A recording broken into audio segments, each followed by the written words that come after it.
You ask Tiger to solve. This deals with linear equations with one unknown.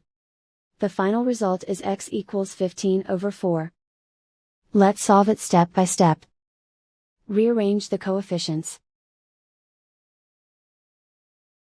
Isolate the x. Multiply both sides by inverse fraction 9/2.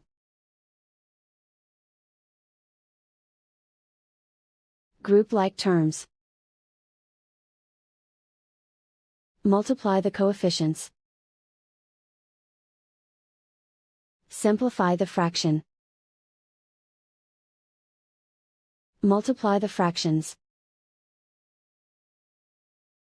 Simplify the arithmetic.